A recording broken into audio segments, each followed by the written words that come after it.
أعوذ بالله من الشيطان الرجيم بسم الله الرحمن الرحيم كلا نمد هؤلاء من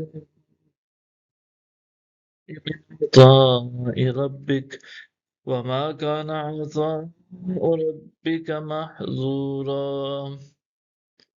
ہم ہر ایک کی مدد کرتے ہیں ان کی بھی اور ان کی بھی آپ کے رب کی عطا سے، اور آپ کے رب کی عطا ممنوع اور بند نہیں ہے۔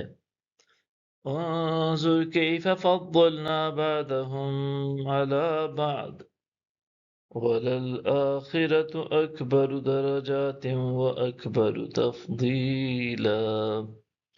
دیکھیے ہم نے ان میں سے بعض کو بعض پر کس طرح فضیلت دے رکھی ہے، اور یقیناً آخرت درجات کے لحاظ سے بہت بڑی ہے اور فضیلت کے لحاظ سے بھی بہت بڑی ہے۔ لا تجعل مع اللہ الہا آخر فتقعد مذموما مخذولا۔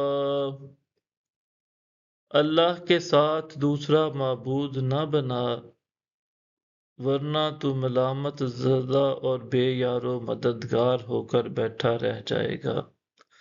وَقَضَى رَبُّكَ أَلَّا تَعْبُدُوا إِلَّا إِيَّاهُ وَبِالْوَالِدَيْنِ إِحْسَانًا إِمَّا يَبْلُغَنَّ عِندَكَ الْكِبَرَ أَحَدُهُمَا أَوْ كِلَاهُمَا فَلَا تَقُل لَّهُمَا أُفٍّ وَلَا تَنْهَرْهُمَا وَقُل لَّهُمَا قَوْلًا كَرِيمًا۔ اور آپ کے رب نے حکم فرما دیا ہے کہ تم اللہ کے سوا کسی کی عبادت مت کرو، اور والدین کے ساتھ حسن سلوک کیا کرو۔ اگر تمہارے سامنے دونوں میں سے کوئی ایک یا دونوں بڑھاپے کو پہنچ جائیں تو انہیں اف بھی نہ کہنا اور انہیں جھڑکنا بھی نہیں، اور ان دونوں کے ساتھ بڑے ادب سے بات کیا کرو۔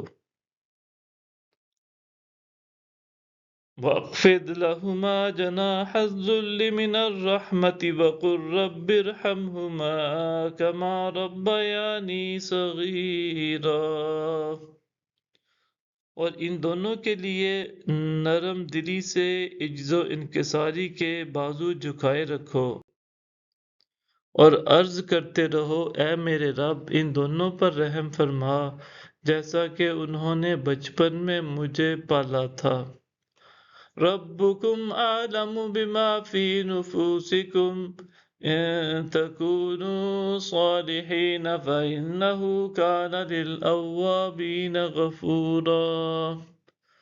تمہارا رب ان باتوں سے خوب آگاہ ہے جو تمہارے دلوں میں ہیں، اگر تم نیک سیرت ہو جاؤ تو بے شک وہ رجوع کرنے والوں کو بہت بخشنے والا ہے۔ وَآتِ ذَا الْقُرْبَىٰ حَقَّهُ وَالْمِسْكِينَ وَابْنَ السَّبِيلِ وَلَا تُبَذِّرْ تَبْذِيرًا۔ اور قرابت داروں کو ان کا حق ادا کرو، اور محتاجوں اور مسافروں کو بھی دو، اور اپنا مال فضول خرچی سے مت اڑاؤ۔ صدق اللہ العظیم۔